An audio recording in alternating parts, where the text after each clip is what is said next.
Bueno, vamos a hacer la práctica, la última práctica de esta práctica 1, la 1.6, que nos piden que calculemos exactamente la temperatura a la cual se va a poner el filamento aquí dentro de esta bombilla de incandescencia, ya sea de tungsteno o de wolframio. Entonces, para sacar eso, tenemos que utilizar la fórmula, ya conocemos la fórmula de la resistencia con la temperatura. La resistencia, ¿cómo varía la resistencia con la temperatura? La resistencia con la temperatura es igual a la resistencia de ese material a 20 grados por 1 más alfa, que es el coeficiente de temperatura del material, wolframio tungsteno, por la variación de temperatura que lleva internamente. Para hacer eso necesitamos conocer la resistencia de la bombilla a 20 grados y necesitamos conocer la resistencia de la bombilla cuando está funcionando, cuando la hemos puesto a funcionar, ¿vale? Para sacar en esa temperatura.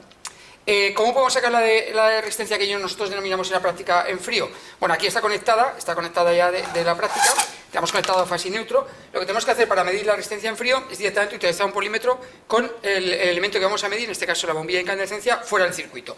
Para que esté fuera del circuito, simplemente lo que hacemos es desconectar, asegurarnos que desconectamos, para que no midamos nada de resistencia de más elementos, de lo que serían los conductores, que sería el PIA, etcétera, ¿vale? Para que no haya ninguna interferencia de esos valores. Aquí vamos a medir con el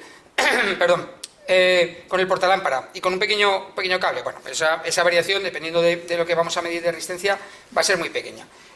Normalmente las bombillas en frío tienen una resistencia que no suele superar los 100-200 ohmios, ¿de acuerdo? Pero por si acaso vamos a poner dentro del polímetro, vamos a poder medir en resistencia, ¿vale? En ohmios, pero lo vamos a poner en 2K. Y si podemos ver que ese valor está bien, no se pasa por arriba, ¿de acuerdo? Bajaremos a la escala de 200, ¿vale? Entonces, inicialmente, por seguridad, simplemente, vamos a poner en 2K, ¿vale?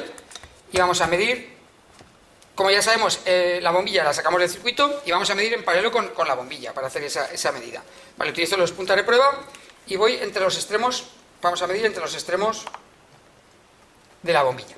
Vale, estamos en 2K. Eso nos vemos que en el resultado nos está dando .062. ¿Eso qué quiere decir? Que estamos en decimales, 0,062. Recordamos que cuando estamos en escalas de Ks o de Ms, ¿vale? Hay que multiplicar por lo que nos está diciendo, por Ks. Hay que multiplicar por 1000 y en la M por 1.000.000. En este caso habría que multiplicar por 1000. Nos está diciendo que más o menos son 62 ohmios. Pero claro, aquí estamos introduciendo un error. Depende hay que apretar fuerte para que no hagamos para que hagamos buen contacto y se mida bien, ¿vale? Entre 62 y 63 ohmios. Puedo bajar a 200 para que veamos que estamos cometiendo un error en una escala tan grande de 2000, estamos cometiendo un error grande. Bajamos a 200 y aparte que nos aparece un decimal más, aseguramos ya la medida y el error es más pequeñito. Entonces ya tenemos que es 65,5, 65,4 ohmios la bombilla, ¿vale? Esto en frío. Vale, ya tenemos el valor de la resistencia de la bombilla en frío a 20 grados. ¿Y qué es lo que nos falta? Nos faltaría ahora la resistencia de la bombilla en caliente. El problema de en caliente es que está funcionando. Claro, este filamento se va a poner muy caliente, ¿vale? Entonces, si lo ponemos a funcionar, inmediatamente apagamos, intentamos medirlo, al enfriarse tan rápidamente, porque tiene una temperatura tan elevada, ese valor de resistencia va a ir bajando y no es exactamente el que es constante cuando está funcionando, ¿vale? Entonces, ¿qué tenemos que hacer? Vamos a hacer la medida de la resistencia en caliente de forma indirecta. ¿Cómo? Utilizando la ley de Ohm. La ley de Ohm sabemos que la tensión que aplicamos en los extremos de un elemento es igual a la resistencia que tiene en ese momento por la intensidad que circula. Pues vamos a hacer eso. Vamos a sacar la tensión que tiene en ese momento funcionando y la intensidad. Tensión por intensidad y sacamos la R, ¿vale? Eso lo vamos a hacer a través de la ley de Ohm. Vale, para ello vamos a volver a conectar fase y neutro en nuestro circuito. Vamos a abrir un poquito más. Vale, volvemos a conectar fase y neutro para poder conectar el circuito. Nos aseguramos de que hemos apretado de forma correcta.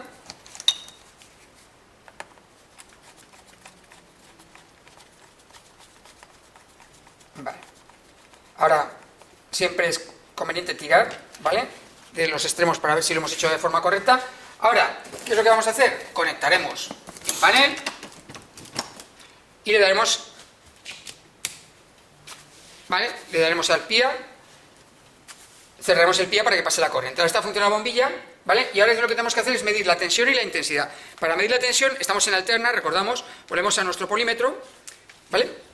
Volvemos a nuestro polímetro, lo vamos a abrir un poquito para que se pueda ver aquí lo que vamos a medir. Y tenemos que ponerlo en escala de voltios en alterna, aquí, ¿de acuerdo? Lo vamos a poner en 600, porque estamos conectando a la red que tenemos, la red que tenemos en el taller, que son 230 voltios aproximadamente, con lo cual tenemos que poner por encima de la escala de 200 la de 600, ¿vale? Y se mide siempre en paralelo, en este caso ya funcionando, entre la entrada y la salida de la bombilla, ¿vale? Vamos a poner los terminales. Nos hemos asegurado también que los terminales están bien colocados, el negro en el común y el rojo en la zona de medir tensión, ¿vale? Vamos a ver, voy a apretar bien. Y ahora ponemos la mano un poquito delante de la bombilla para que podamos ver el valor que nos está marcando, que aproximadamente son unos 220 voltios, ¿vale? Bien, ya hemos medido los 220 voltios y ahora, ¿qué es lo que tenemos que medir? La intensidad. Para la intensidad vamos a utilizar, como estamos en alterna, vamos a utilizar una pinza perimétrica que ya hemos utilizado, ¿vale? En este concreto hay que marcar la zona de escala que vamos a utilizar. Tenemos 2 amperios, 20, 200 y 400. Nosotros, una bombilla, sabemos que va a ser inferior a 2 amperios, con lo cual marcamos ese valor y cogemos solo uno de los conductores que va hacia la bombilla, fase o neutro, me da igual, y lo ponemos aquí. Tapamos otra vez para que podamos ver más o menos el valor y vemos que hay un punto 236, 237. Eso es que es en decimal, 0,235, 0,236 amperios, ¿vale? O sea, o 235, 236 miliamperios. Vale, cuando tengo estos dos datos, vamos a apagar la bombilla. Cuando tengo esos dos datos, ya tengo la tensión 220 y la intensidad 0,235, divido una para otra y saqué la resistencia en caliente. Y luego la fórmula que tenéis en los apuntes de la práctica, simplemente ya es aplicar los valores que tenemos, ¿de acuerdo? Tenemos que conocer alfa, el coeficiente de temperatura del tungsteno wolframio, que es igual uno para otro, que está en los apuntes, ¿de acuerdo?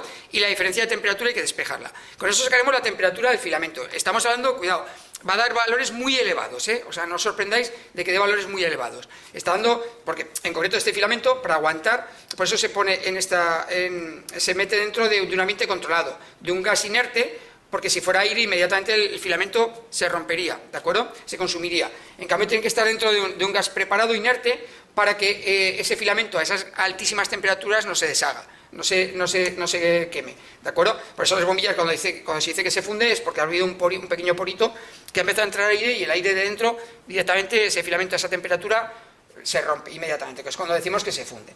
Vale, y con esto hemos terminado de hacer la última parte de la práctica de la práctica 1.